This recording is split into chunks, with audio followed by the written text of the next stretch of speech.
다시 날씬해지고 싶어.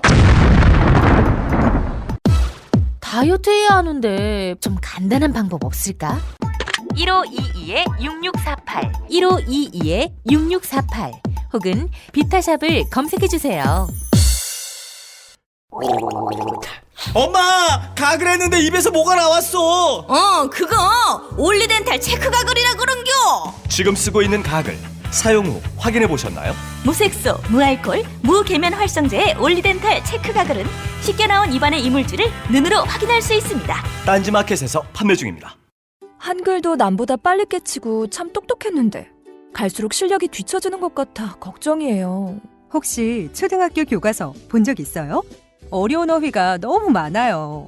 학교에서는 어휘 개념을 하나하나 설명해 줄 시간이 정말 부족하잖아요. 그럼 어떡하죠? 내 아이의 어휘만큼은 내가 책임져야죠. 어휘 공부의 정성.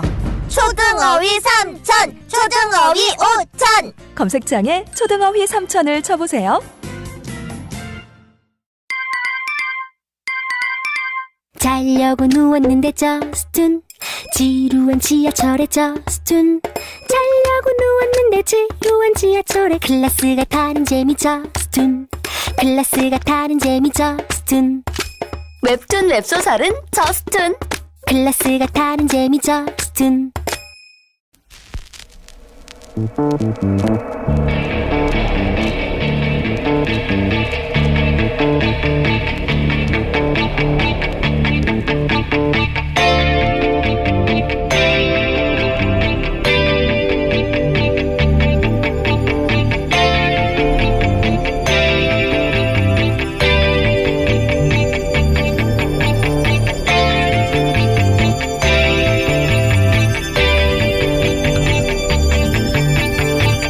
안녕하세요, 김호준입니다. 북한이 다시 미사일을 쐈습니다. 이번에는 정점 고도 2,800km, 비행거리는 933km라고 북한은 주장했습니다.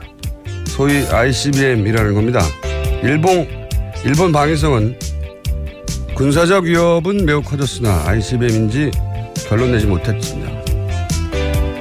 러시아 국방부는 미사일 공격 경보 시스템이 북한 미사일을 추적했고 533km 고도의 비행거리는 510km로 ICBM이 아니라고 발표했습니다. 미 태평양 사령부는 ICBM이 아니라 중거리 미사일이고 북미 항공 우주사령부는 미국 본토에 위협이 되지 않는다고 발표했습니다. 사실 ICBM 기술은 새로운 게 아닙니다. 북한이 인공위성을 쏘아올린 순간부터 그 개발은 시간 문제였죠. 이번 미사일이 설사 ICBM이 아닌 것으로 판명이 나더라도 머지않아 이 기술을 보유하게 될 겁니다. 그러니까 정말 중요한 건 이게 ICBM이 맞냐 아니냐가 아니야. ICBM이 설사 맞다 한들 미 본토까지 날아갈 수 있는 게 맞다 한들 그럼 북한이 다음날 미국에 핵을 쏩니까? 그럼 그날이 북한 지구상에서 사라지는 날이 되는 거 아닙니까? 북한 전체 핵 보유량이 미군 핵 잠수함 한 대가 보유한 양에도 미치지 못하는 상황입니다. 그러니까 어제 사건은 군사적 의미보다는 전략적 외교적 차원에서 바라보고 해석해야 될 사건이죠. 그런데 어제 우리 언론은 ICBM 맞는 것 같다며 이제 미 본토 타격이 가능하다는 수많은 기사를 쏟아냈습니다만 정작 이런 전략적 외교적 분석 기사는 거의 없었습니다. 저는 북한 미사일도 걱정이지만 이런 언론 환경도 그만큼 걱정됩니다. 김호준 생각이었습니다.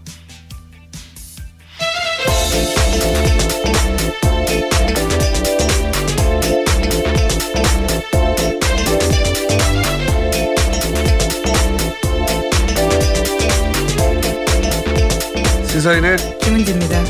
제가 오늘 오프닝을 하다 보니 오늘 정신 오락가락 하는 게 제가 느껴지는군요. 힘내십시오. 지금 컨디션이 아주. 예. 자, 첫 뉴스는 ICBM 되겠죠? 네, 북한이 어제 오후 3시 반 대륙간 탄도미사일 그러니까 ICBM으로 추정되는 화성 14형 시험 발사에 성공했다고 발표했습니다. 북한은 시험 발사한 이 미사일의 고도는 2,800km가 넘고 비행거리는 930km라고 주장하고 있습니다. 네, 이게 원래 인공위성과 기본기술이 같기 때문에 물론 대기권에 재진입하는 기술, 핵탄두의 소형함 이런 기술적 과제가 남아있긴 하지만 그러니까 이게 벌써 2012년 아닙니까? 북한이 인공위성을 쏘아올렸다고 처음에 주장했던 게. 예. 그리고 사실 ICBM 기술이라는 게 이게 미국, 러시아가 50년대 말에 개발한 거예요. 60년 전 기술입니다, 사실. 예. 새롭거나, 깜짝 놀랄 기술이 아니라는 거죠. 그리고 사실은 미국이 우리의 그 미사일 개발 사거리 제한을 하지 않았다면 우리도 진작에 가졌을 기술인 거죠. 예. 이런 의미겠죠. 우리 차지를 보장해라. 네, 또 7월 4일이 미국 독립기념일이었거든요. 그러니까요. 예. 지금 하는 방식으로 우리를 굴복시킬 수는 없다. 예.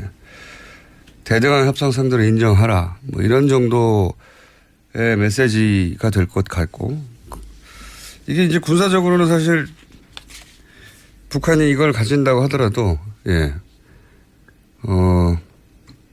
미국 잠수함, 핵잠수함 한 대에 실린 핵무기가 북한 전체 보유량보다 많아요. 예. 그 게임이 안 되는 것보다 잘 대등한 관계는 상징적인 거죠.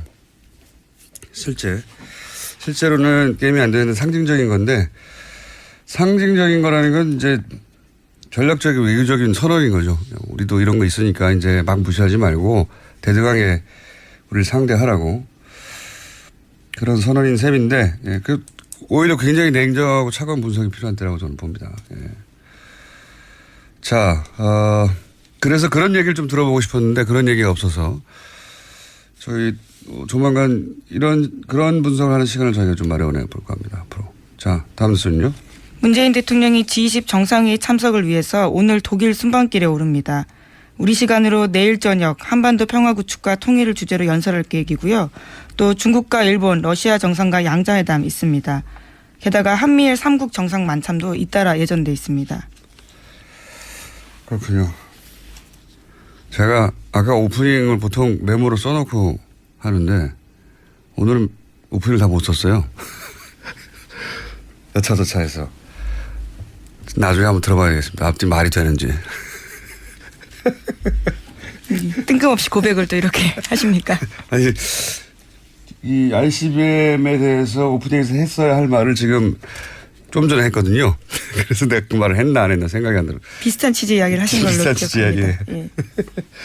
네. 대충 퉁으로 알아들어 주십시오. 자, G20 또 해외에 나가시네요. 예. 네, 4박 6일 일정이고요. 거의 곧바로이죠. 한국에는 언제 있습니까?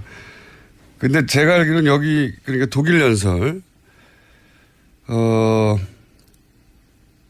독일 한 재단에서 그 연설할 것으로 예정돼 있어. 거기 시진핑 주석도 독일 방문했을 때 연설했던 재단이죠. 아마도 거기서 이제 과거 베를린 선언처럼 어떤 일종의 대북 독트린 같은 거 발표할 예정이었던 것으로 알고 있는데 문구가 일부 수정되겠네요. 아무래도 지금 환경이 변하다 보니까요. 영향을 받을 것으로 보입니다. 네. 근데 기본적으로 저는 이 ICBM 가지고 이제 굉장히 크게 어제 하루 종일 보도가 됐는데 그럴 일은 아니라고 봅니다. 네.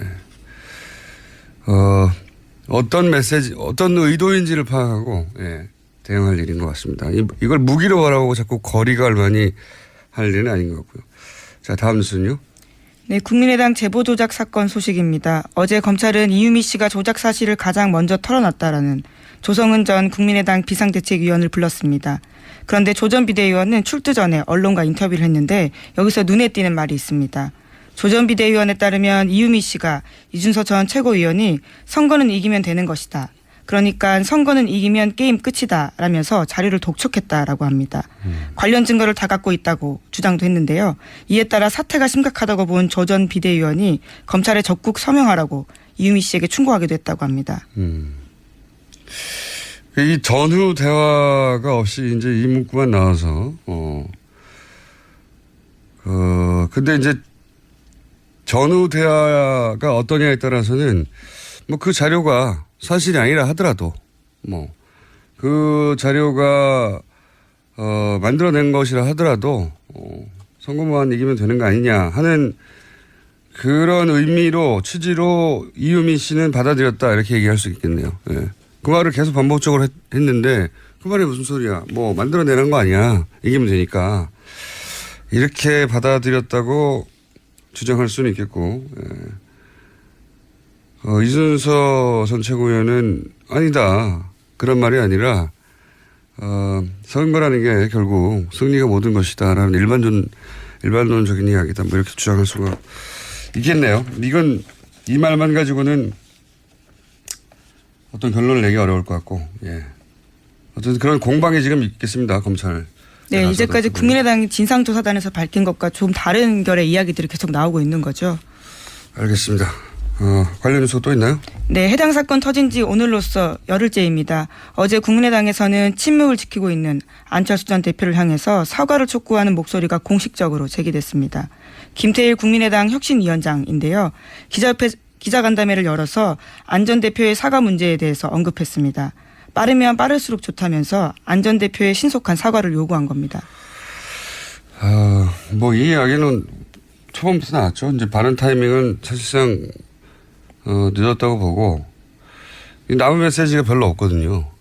저는 물론 실제 정계 은퇴를 할 거라고 생각하지는 않습니다만 정계 은퇴에 준하는 메시지가 나오거나 정반대로 대단히 공세적으로 공격적으로 사과도 하지만 방점은 본인이 직접 이 위기를 극복해내겠다 전면에 서서 이런 두 가지 정도밖에 메시지가 남지 않은 게 아닌가.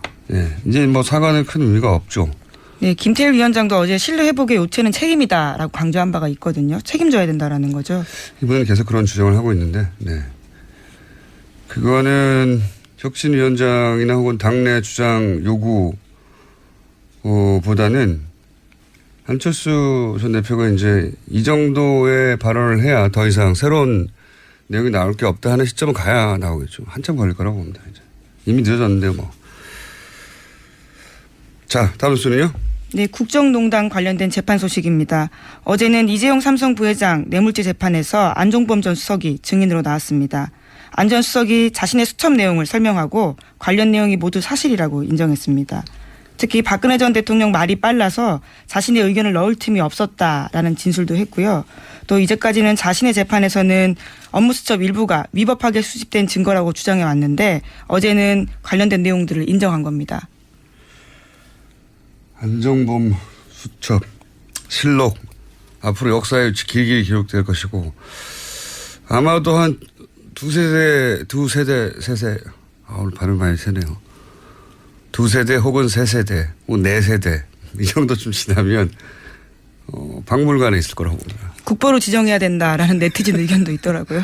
좀 너무 과하고요. 하지만 박물관에는 들어갈 정도의 사료적 가치는 충분하다고 봅니다. 네, 그것이 우리나라 헌정 역사상 어떤 사태를 불러오는데 결정적 기여를 했느냐 뭐 이런 차원에서 남아있는 물증이잖아요. 네, 말이 아니라 사람도 가고 말도 가겠지만 네, 계속 남는 물증이니까. 근데 이제 이런 것들 그러니까 삼성이 뭐 재벌이 어떻게 하면 좋다라고 재벌 오너가 대통령한테 말하는 걸 민원이라고 합니다. 민원. 말만 하면 민원이고요. 그런데 거기서 다시 주고받는 게 있으면 청탁과 뇌물이 되는 거죠. 그렇죠. 네, 주고받은 게 핵심입니다. 그런데 이제 주고받은 이야기도 나오겠죠. 예, 이 수첩에. 네, 관련된 내용들 계속해서 말씀드리면 지난해 5월 22일자 안종범 전 수석의 수첩에 보면 이런 내용 쓰여 있습니다. 박상진 삼성전자 사장 수주 도와줄 것이라는 박근혜 전 대통령 지시사항이 쓰여 있고요. 또 지난해 2월 21일자에는 삼성 이재용 싱가폴 글로벌 제약회사 세제 혜택, 리스트 달라, 환경 규제 많다, 삼성 LG 리스트 주면 환경부에 알려 풀어야 라는 박근혜 전 대통령 지시사항이 쓰여 있다고 합니다. 이거에 이어서 이제 말씀 자료 이런 대화들이 이제 말씀 자료를 기본적으로 갖고 박근혜 전 대통령이 재벌들을 만나서 이야기를 나눴고 그런 다음에 그때 오갔던 대화의 구체적인 내용을 또 안전부수석이 수첩으로 적었다. 예, 다시 적은 거죠. 이런 사이클이지 않습니까? 그런 사이클인데 이 말씀 자료에 보면 그 대기업 재벌들의 이권에 관련된 내용이 쭉 있죠. 뭐 면세점이나 뭐 경영권 승계나 환경 규제 이런 이야기들을 쭉 있고 그러면 이런 이야기들을 박근혜 전 대통령의 주장으로는 국가 경제를 위해서 했다는 거잖아요. 요약하면 국가를 위해서. 그런데 그 반대편에 적혀 있는 건 K스포츠와 미르예요. 돈 얼마 냈나. 네, 어제 관련된 증언들을 청와대 행정관들이 나와서 했습니다. 직접 작성한 행정관들이요. 그러니까요. 이게 이제 이 자료에 한쪽에는 기업들의 민원, 다른 한쪽에는 K스포츠와 미르재단의 돈을 얼마 냈냐. 이게 적혀 있단 말이죠. 이게 청탁과 뇌물이 아니고 뭡니까? 국가 경제가 K스포츠하고 미르입니까? 게다가 아무에게도 말하지 말고 비밀스럽게 작업하라라는 지시도 받았다고 하고요. 담당자들은 기업별 말씀 자료 작성하는 건 이례적인 일이라고 당연하죠. 네, 진술하기도 했습니다. 국가 경제를 위해서 할 게 미르와 K스포츠 재단이 돈 내는 것밖에 없으면 말이 안 되는 거잖아요. 우리나라가 얼마나 거대하고 복잡한 경제인데 근데 이거 달랑 써놓고 국가 경제를 위해서라고 했다고. 근데 이제 그게 아니라는 정황들이 많이 나오고 있지만 박근혜 전 대통령은 이제 한 번도 인정한 적이 없고 심지어는 미르재단 혹은 K스포츠 재단에 돈 내라는 얘기 적혀 있는 것에 대해서는 안종범 수석이 열심히 해서 그런 거라고. 네, 너무 과도한 충성을 했다라고 주장하고 있죠. 그러게 말입니다. 기를 쓰고 했다라고 그러니까 이야기를 했습니다. 글쎄 왜 이런 게 적혀 있냐 그래도 글쎄 그거는 안정범 수석이 기를 쓰고 K스포츠하고 미르재단을 챙겼다는 거잖아요. 예. 기를 쓰고 왜 그랬는지 모르겠다며 충성심이 과도해서 그런 거 아니겠냐고 아니었네 하고 이렇게 얘기를 했다고 하니까. 네, 그래서 어제 안 전 수석이 강한 톤으로 말한 걸 수도 있는데요. 모두 박 전 대통령이 시켰다라는 거죠. 너무 당연한 거 아닙니까? 그리고 다른 이야기를 정원양화 했더니 너무 빠른 속도로 말을 전해줘서 다른 건 하나도 적을 시간이 없었다는 거잖아요. 예. 얼마나 대단합니까? 대통령 한 말만 적힌 수첩이 수십 건이고, 예. 그 수첩으로 재판을 했다는 게. 그렇다는 얘기는 최순실 씨가 얼마나 많은 요구를 대통령에게 한 겁니까? 예. 안정범 수석이 다이어리를 몇십 건을 적을 만큼. 우리가 알고 있는 게 전부가 아니에요. 저는 그 문장들을 해석을 못했거나 이제 검찰이 그 수첩을 봤다 하더라도 당장 기소된 사안에 관해서만 그리고 워낙 짧게 단어로 되어 있으니까 사안에 관해서만 엮었을 거 아닙니까? 예, 아무래도 그렇습니다. 저희도 내용 대충 다 봤는데요. 시사인이요? 예, 네. 저희 입수해서 다 봤습니다. 보도도 몇 차례 했는데. 그러셨군요. 예, 국내 정치 개입했던 내용들도 있고요. 네. 굉장히 다양한 내용들이 있습니다. 의료 규제와 관련된 내용도 있고. 네, 굉장히 많은데 당장 기소된 것, 당장 눈앞에 있는 사건과 관련된 것만 지금 뽑아서 보도되고 있는 거거든요. 근데 그 전체가 대통령의 지시사항이라고 하니 우리가 아직 전혀 감도 못 잡았던 큰 사건들이 그 안에 여전히 숨어 있다고 보는데 저는 차근차근 해보죠. 예. 자, 다음 순요. 네, 어제 홍준표 자유한국당 대표가 발목 잡는 식의 투쟁은 하지 말아야 한다라고 밝혔습니다. 그러니까 여야 갈등 현안에 무조건 반대만 해서는 안 된다라는 취지의 이야기를 한 건데요. 하지만 같은 날 소속 의원들은 문재인 대통령의 김상곤 사회부총리 임명에 반발해서 추경 및 정부조직법 심사를 거부하기로 했습니다.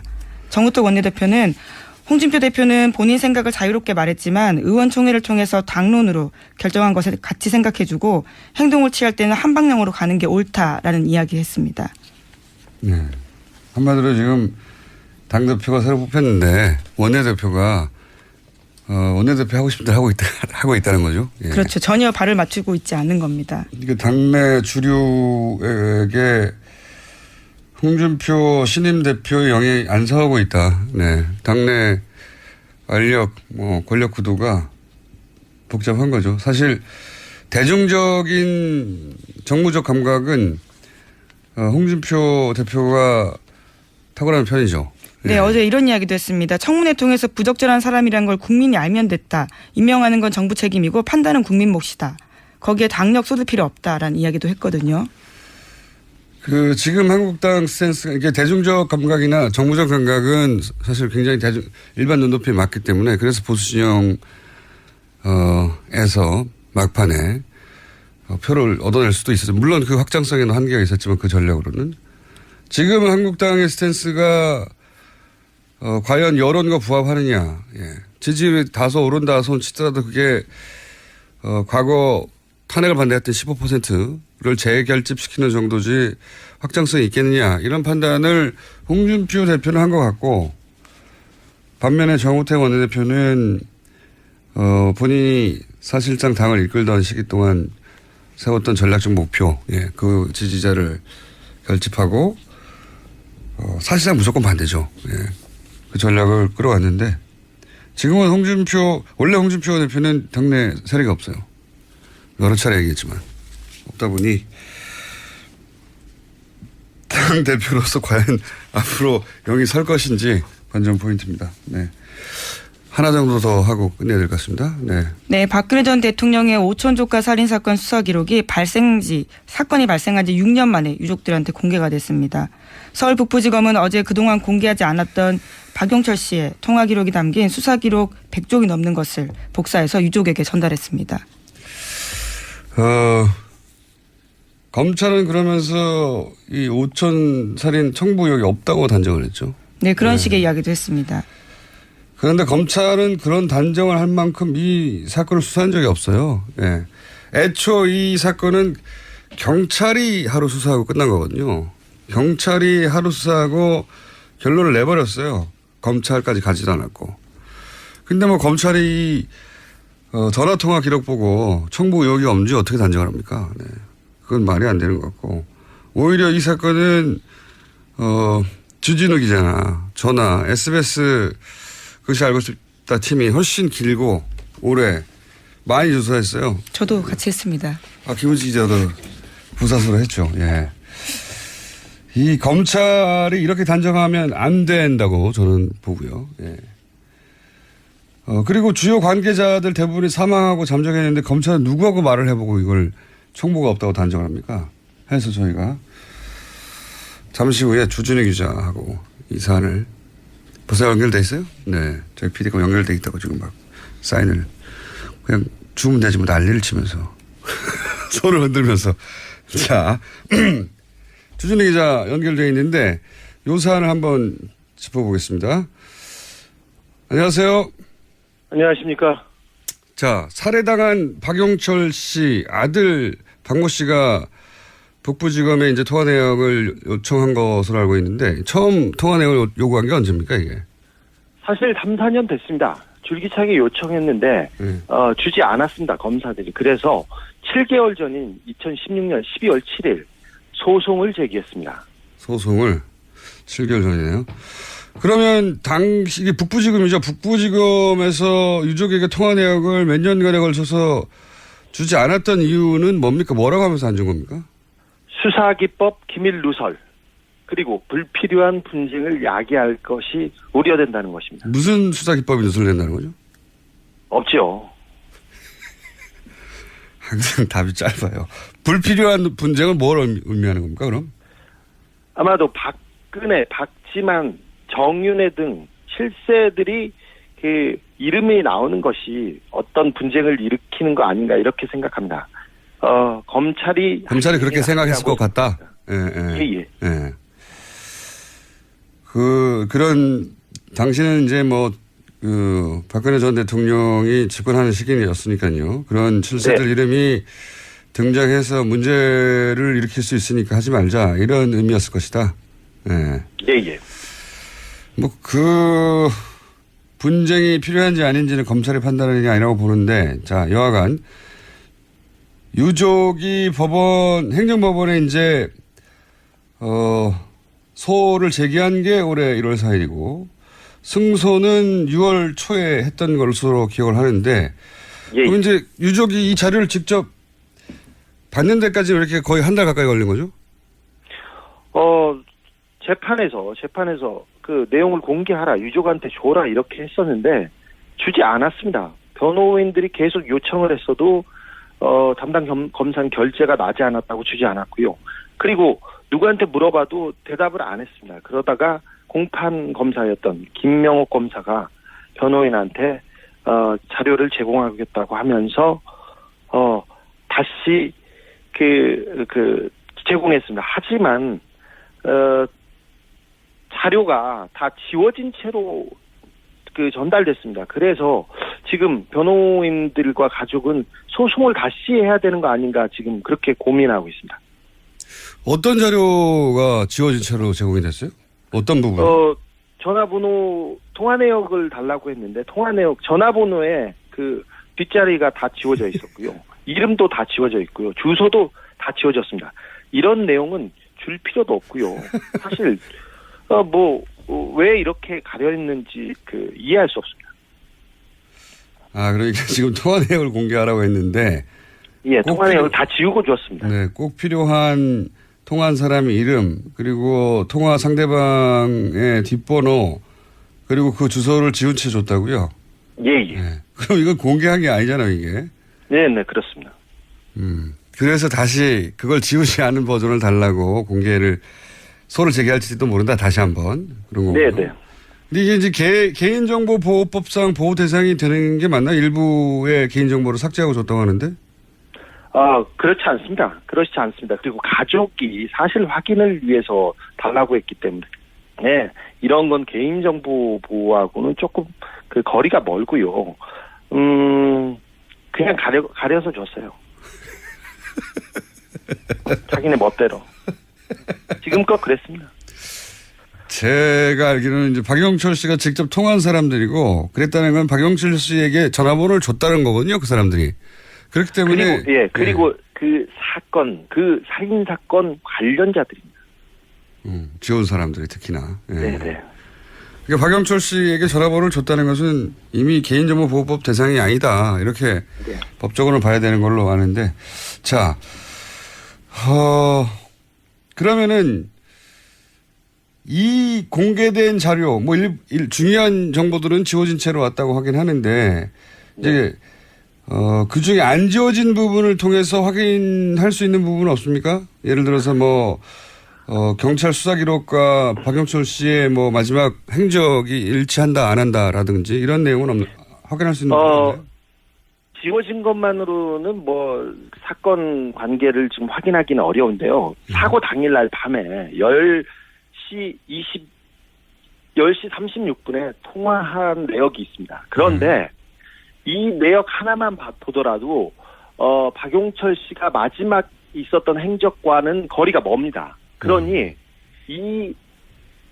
그 단초 하나만 가지고도 경찰 수사, 검찰 수사가 얼마나 부실했는지 말할 수 있습니다. 경찰은 신사동의 어느 술집을 거쳐서 신당동의 어느 술집을 거쳐서 박용철 씨가 갔다고 얘기했는데 신사동의 술집에 박용철 씨가 가지 않았던 게 이 통화 내역으로도 확인이 됩니다. 그리고 제가 취재해 본 결과 박용철 씨가 마지막 갔던 술집에 대해서는 존재하지 않는 술집이었어요. 그렇죠. 가지 않은 게 아니라 아예 술집 자체가 없었었죠. 네, 그렇습니다. 그래서 얼마나 부실했는지 검찰이 왜 수사를 안 하고 덮으려고 했는지 통화 내역조차 수사를 안 했는지 그런 의구심이 더 커집니다. 그렇죠. 이 내용을 보면 통화 내역도 수사를 안 했고 당시 CCTV도 확보를 안 했고 모든 사건이 나면 요즘은 CCTV 통화 내역부터 확보하는데 그게 제 1순위입니다. 네, 그 두 가지가 없었어요. 그리고 지금 이야기하고 있는 이제 마지막 술집 그 시점 그 술집 갔다 가는 술집은 경찰 수사 기록에는 있는데 나중에 보니까 아예 없었고 그리고 그 술집에 갔다고 주장했던 분은 라면을 먹다가 사망했죠. 네. 그렇습니다. 자, 한두 가지만 더 여쭤보겠습니다. 이 정도 마무리하려고 하다가 생각해 보니까 혹시 이제 지금 몇 년째 계속 후속 취재를 하고 있는데 최근에 이 사건과 직접 혹은 간접 관계 있는 인물 중에 보도된 사건 말고 또 다른 사건이 혹시 있는 게 있습니까? 아까 라면 먹다 죽은 분이 있었지 않습니까? 네. 그리고 또 이 살인사건의, 오촌살인사건의 핵심 당사자가, 지난해 심장마비로 갑자기, 사망했습니다. 박지만 씨의 수행비서, 또는 예, 뭐 그렇습니다. 예. 그분이 갑자기 상황했죠. 박지만 씨의 비서실장, 이 오촌 살인 사건의 가장 핵심 인물이라고 할 수 있죠. 인물로 꼽히는 정용희 씨라는 예. 사람이 최근에 지난달에 자살 미수 사건이 있었습니다. 자살 미수. 동해안에 실종 신고가 돼서 동해안에서 차를 찾았는데 자살 미수 사건으로 경찰까지 출동했는데 이게 조금 석연찮습니다. 주변에는 유서를 써놓고 갔어요. 그런데 유서를 수차례 남기고 왔고 유서를 쓰긴 했는데 자기는 죽을 뜻이 없다는 얘기를 여러 군데 하고 갔습니다. 그러니까 나는 죽지 않겠다 그러면서 유서를 쓰고 사라졌는데 조금 이 문제도 굉장히 좀 미스테리합니다. 지금 생명에 지장은 없는데 정 씨는 지금 자취를 감춘 상태입니다. 굉장히 이상한 사건이에요. 그러니까 본인은 자살하지 않는다고 주변에 계속 말해왔는데 요약하면 네. 그런데 자살 미수가 있었던 날 그때 남긴 내용을 보니까 자기는 자살할 생각이 없으니까 자살을 막아달라고 하는 내용이었고 네. 그리고 그렇게 자살을 안 한다고 했는데 자살하려고 하던 상태로 발견이 됐고 그때 남긴 문서는 나는 자살할 생각이 없다는 내용이었네요. 아니요, 유서는 그 마지막 유서는 나는 죽습니다 이렇게 했는데 그 전까지도 계속해서 유서를 썼고요. 그리고 주변 지인 그리고 가족들한테는 나는 절대 죽지는 않을 거야. 나는 절대 죽지는 않을 거야. 계속 얘기를 하고 다녔습니다. 그러니 약간 미심쩍은 행동을 계속 해왔던 거는 사실입니다. 최근 몇 달 동안.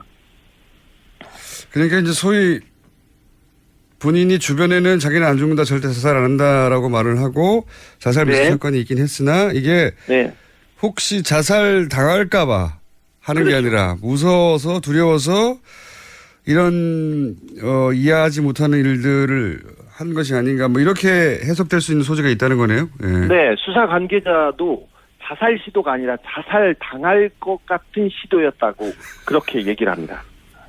또 무서운 일이 또 벌어지는군. 정경훈 씨는 그러면 지금 후속 취재가 됩니까? 네. 지금 병원에서 나와서 어디에 잠적해 있는데요. 어느 절 주변을 이렇게 전전하고 있다고 하는데 사실 정용희 씨가 조금 두려움에 떤 지가 좀 몇 달 됐어요. 이분은 박지만 씨한테 버림을 받았고 정윤혜 씨는 친척형입니다.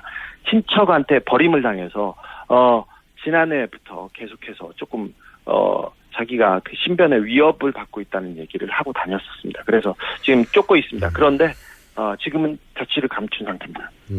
참고로 정용희 씨는 신동욱 씨 주장에 의하면 사망한 박용철 씨에게 중국에 가서 신동욱 씨를 해치우라고 하는 박지만 씨의 지시를 전달한 당사자입니다. 네, 직접 오도한 사람입니다. 네, 물론 신동욱 씨의 주장입니다. 정용희 씨는 부인하고 있고요. 그런데 이제 이런 일이 있다고 하네요. 알겠습니다. 오늘 여기까지 듣겠습니다. 감사합니다. 네. 시사인의 주진우 기자였는데 항상 주진우 기자하고 인터뷰를 하면 이상해요. 여기까지 하겠습니다. 네, 시사인 김은지였습니다. 감사합니다. 모닝똥? 제겐 사치였죠. 내가 토끼인지 토끼똥이 나인지 내가 변을 본 것인지 변을 당한 것인지 나는 바나나이고 싶다. 간혹 구렁이이고도 싶다. 미궁 대장사랑 빅똥의 추억 미궁 대장사랑이 찾아드립니다. 혈중 콜레스테롤 개선과 배변 활동에 도움을 주는 건강기능식품입니다. 검색창에 미궁 대장사랑. 미궁 장사랑 이름 바꿨어요. 프로바이오틱스 12종 추가. 미궁 대장사랑. 골반 잡자 바로 잡자 바디로직 허리 통증 바로 잡자 바디로직 2017년 쿨 썸머 바디로직 라이트 출시. 통기성이 좋아 땀 걱정 없이 한여름에도 쾌적하게. 입은 듯 안 입은 듯 가벼움의 신축성은 그대로. 자세가 좋아지는 골반 교정 타이즈 바디로직.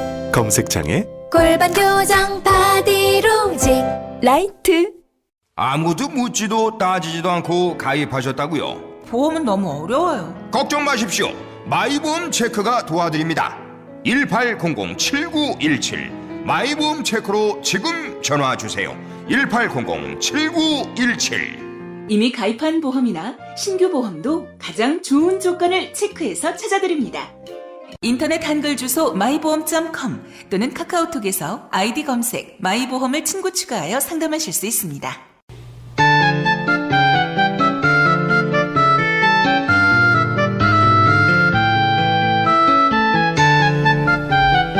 수요일 3부에 있었던 가장 인기 있는 코너였죠.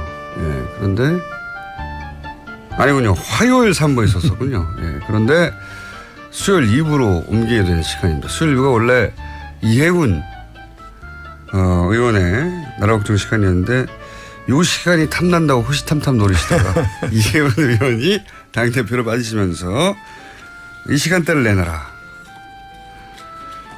노회찬 원내대표 나오셨습니다. 안녕하십니까? 예, 안녕하십니까? 예, 이 시간대를 좋아하셨군요. 아니요, 제가 화요일 날 마치고 이제 바로 의원총회가 있기 때문에 시간이 좀 겹쳐가지고. 아, 그래서 항상 바쁘셨구나. 예. 조금만 시간이 늦어도 이렇게 가야 된다고 막 그러셨군요.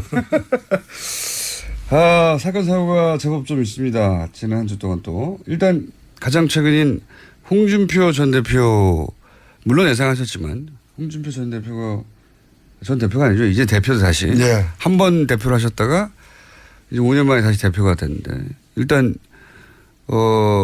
축하든 뭐든 한마디 해주셔야죠. 공식적으로. 예. 뭐 경남도지사를 또 지냈기 때문에 저하고도 각별한 관계가 없지 않고. 예. 여하튼 당의 또 대표로 지금 현재 자유한국당이 매우 어려운 처지 아닙니까? 그런 당의 또 대표로 선출됐기 때문에 일단은 뭐 어려운 짐을 맡은 데 대해서 축하드리고. 어려운 짐을 맡은 데 대해서 축하드리고. 아, 뭐 꼭 그런 뜻은 아니고 하여튼 축하드리고. 네. 또 잘 헤쳐나가시길 또 기대합니다. 알겠습니다. 근데 지금 홍준표 대표의 영이 잘 안 쓰는 것 같아요. 본인은 지금 정부가 하는 일 다 반대하는 이런 방식은 아니라고 본다라고 했는데 정우택 원내대표는 그대로 가고 있거든요.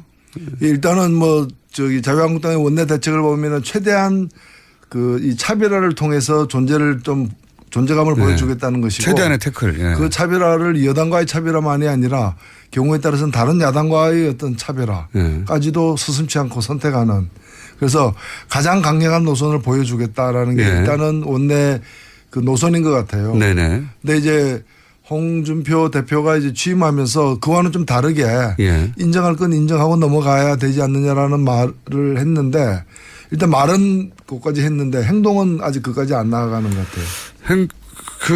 뭐 정우택 원내대표 거기에 대해서 코멘트한 걸 보면 뭐 원내총회 그 의원총회에서 결정한 사항이니까 강경 노선으로 계속 가겠다는 정도의 취지로 얘기를 했거든요.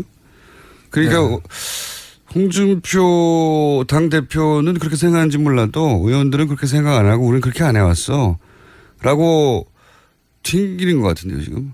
그러니까 이 당이 지금 뭐 선거에 패배는 했지만은 다음 목표나 향후 전망에 대해서 나름대로의 자신감과 결기를 가지고서 같이 움직여 나가는 그런 상태가 지금 아닌 거죠.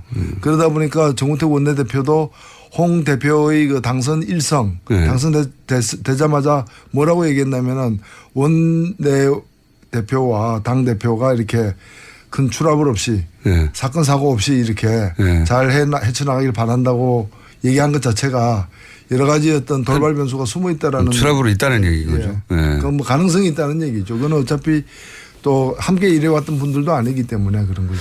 정우택 원내대표가 또 한편으로는 이참에 본인의 존재감을 세우고 정치적으로 더 크려고 하는 것도 있는 것 같아요. 예.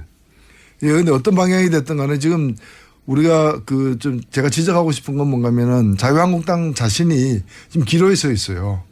그래서 보수의 본당으로 다시 일어서느냐 아니면 수구 잔당으로 몰락하느냐. 과거 자민련이 없어질 때부터도 보면은 그냥 한 번에 가거든요. 맞습니다. 정당이라는 게 한 번에 갑니다. 예, 그래서 열린우리당도 마찬가지였어요. 한 번에 갑니다. 예. 한 번에 뜨기도 하지만. 그래서 그런 기로에 서 있기 때문에 사실은 근본적인 좀 여러 가지 문제들에 대해서 그 내부에서 이렇게 확인하고 또 국민들에게도 보여줄 바가 많은데 아직도 예를 들면은 그쪽에 당원권은 정지됐다고 하나 박근혜 전 대통령이 여전히 당원이지 않습니까? 그 당원이 현직 대통령에서 파면당하고 탄핵당하고 감옥까지 갔는데 그 사태에 대해서 지금 어떤 국민들에게 제대로 된 사과를 한번 했느냐라는 거죠. 그리고 또 그걸 씻고 지금도 뭐 일각에서는 무죄다라고 얘기하는 거 아니에요.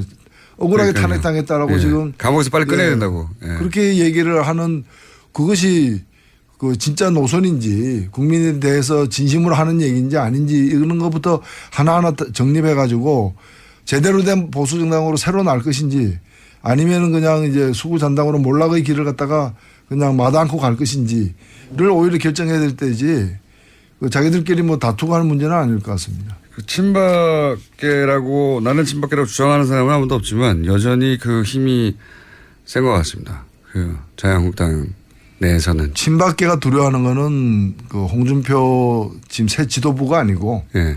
뭐 그 친박계를 등용하네 안 하네 얘기하지만은 친박계는 그런데 지금 연연하는 게 아니라 사정당국 현 정권의 사정당국을 갖다가 이제 두려워하고 그쪽을 주로 쳐다보는 거죠. 예. 그렇겠죠 당연히. 그래서 더 강하게 나오는지도 모릅니다 지금. 예. 우리 건들면 우리도 가만히 있지 않겠다고 하는 제스처일 것도 같고. 홍준표 전 대표는 전 대표가 자꾸 전 대표라고 하는 전 후보 현 대표는 저희가 조만간 모시겠습니다 직접. 국민의당 사태의 추이는 어떻게 보고 계십니까? 예, 뭐 일단 1차 관문은 그 검찰 수사를 통해서 국민의당이 스스로 조사한 바 내용 중에 좀 미진한 것으로 지적되고 있는 부분들 그 발표하기까지 발표하는 과정에서 당의 적극적인 권유 내지 또는 이제 인지가 있었는지 그다음에 발표한 직후에 5월 9일 선거일 전까지 즉 발표할 때는 몰랐다더라도 하루 이틀 후에 제대로 알았다면 선거가 투표일 전에 이걸 바로잡는 노력을 당이 해야 될 의무가 있는데 그렇죠. 그걸 갖다가 했는지 안 했는지. 그러니까 이제 5월 9일 전에 알았는지 안 알았는지 지금 5월 8일 날 알았을 수 있다. 이준서는 최고위원은 알았을 수 있다라는 또 정황도 나오기 때문에 그 부분이 명확해질 필요가 있고요. 마지막으로는 이제 뒷수습 과정에서 이걸 은폐 내지 덮으려고 어떤 시도가 있었는지 등에 대해서 미진한 부분은 검찰 수사를 통해서 밝혀질 텐데 저는 좀 약간 납득이 안 가는 것이 일단은 국민의당의 발표에 대해서도 여러 문제제기가 있습니다만은 저는 뭐 믿고 싶어요. 공당이 그래도 큰 사고를 당하고 수습 차원에서 진상조사인 거라면은 믿는 게 저는 예의라고 생각되거든요. 본인들이 할 수 있는 만큼 최대치를 했다 뭐 이 정도까지는 믿어줘야죠. 근데 이제 믿는다 하더라도 남는 부분이 있어요. 그건 뭐냐면은 자꾸 이제 단독 범행을 강조하는데 그러면 단독 범행이면 국민의당은 면책이 되느냐라는 거예요. 맞습니다. 예. 자꾸 이제 아니 뭐 콜레라는 그 콜레라균은 이유미가 만들었다라고 얘기하는데 그건 그렇다 치더라도 단독으로 만들었다고 하는데 단독으로 만들었던 합작으로 만들었던 그 콜레라균을 갖다가 국민의당 분무기로 뿌린 거 아니에요? 그러니까 그 뿌린 쪽이 더 어찌 보면은 책임이 큰 거 아니에요. 만일에 그 이유미 씨가 기자회견을 자청해가지고 이런 정보를 입수했는데 이 취업 청탁 이런 게 있었다라고 얘기했으면 누가 믿었겠어요. 그렇죠. 국민의당이 자기 이름으로 국민의당이라는 공신력 있는 정당의 타이틀을 걸고 공식적으로 발표했기 때문에 많은 국민들이 믿은 거 아니에요? 맞습니다. 제가 지난번에 국정원 댓글보다도 더 안 좋다라고 죄질이 나쁘다고 얘기했는데 국정원 댓글은 익명으로 단 댓글이잖아요. 그 험담이나 욕설, 비방이 익명인데 이거는 뭔가 하면은 국민의당이라는 시중의 브랜드로다가 이거는 괜찮은 제품입니다. 이라고 한 거예요. 그러니까 가습기 살균제도 그 유명한 회사들에서 나온 거하고 이름 처음 보는 이상한 조그만한 영세업체에서 나온 거하고는 그 소비자들에 대한 설득력이 다르잖아요. 피해 규모도 달라지는 거예요. 그렇기 때문에 이것을 국민당 이름으로 공개해서 영향을 미친 데 대한 그런 어떤 이 반성이나 사과나 이 대목이 잘 안 보이고 그냥 이거는 저 사람이 단독으로 만든 거예요. 그 얘기만 하고 있다는 거예요. 이게 자동차 회사 같으면 전량 리콜 아니겠어요? 이거 리콜도 불가능한 제품인 거죠. 저는 또 한 가지 이 국민의당이 대단히 잘못했다고 생각하는 워딩이 뭐냐면 국민의당이 본인들이 속았다 이런 식으로 워딩을 했지 않습니까? 이유미 씨가 자신들을 속였다. 이유미에게 당도 속았다. 저는 근데 이제 우리도 피해자라는 거죠. 이게 속았다는 거는 자신들이 피해자라는 거잖아요. 당 내에서 자기들끼리는 그런 말을 할 수 있어요. 그렇죠. 이거는 국민이 속은 거거든요. 그냥. 자기들 속사정이야 자기들끼리 얘기고. 우리가 여름에 냉면집 주인이 예. 나는 대장균에게 속았다. 걔들이 이렇게 많을 줄 몰랐다. 이제 많으면서도 나한테 많은 척 안 했다. 뭐. 많은 척 안 했다. 그걸 이제 조사해가지고 많으면 팔지 말아야 될 책임이 냉면집 주인한테 있는데. 그러니까요. 예. 균이 나를 속였다. 뭐 이렇게 대장균 단독 범행이다. 뭐 이렇게 얘기해요. 대장균 단독 범행이다. 아니 초반에 홍준표 대표 얘기하실 때는 이게 아무래도 홍준표 대표 그동안 많이 공격하셨으니까 살살 하실려나 보다 했더니 점점점 앞으로 기회가 많겠죠. 뭐. 기회가 많겠죠. 균이 나를 속였다. 아니 저는 이거는 해서는 안 될 말을 했다고 생각하거든요. 자기들도 속았고 국민도 속았다. 뭐 이런 식으로 얘기하는데 그러면 자기들도 피해자고 국민들도 피해자라는 얘기잖아요. 국민들 입장에서 보기에는 국민의당이 속인 거예요, 그냥. 이윤 씨가 누군지 알지도 못하고. 그런 이제 생각이 들 수 있겠죠. 그러나 공당에서 그런 제보를 갖다가 아무리 뭐 당직자가 얘기했다 하더라도 엄청난 그 사실을 갖다가 확인도 안 하고 바로 얘기할 수는 없는 것이고. 그러니까요. 이 다 모든 것이 드러난 상황에서는 그 점에 대한 어떤 죄책감 이런 게 커야죠. 그게 정상이죠. 그러니까 냉면집 주인이 정확한 비유 맞습니다. 냉면집 주인이 균이 나를 속였다고. 우리도 피해자라고. 네. 대장균은 말이 없다. 뭐 이런 대장균은 말이 없다. 심상정 대표님도 그런 표현을 하긴 하셨어요. 국민의당 꼬리를 잘라도 너무 짧게 잘랐다. 심상정 대표님도 뭐랄까요.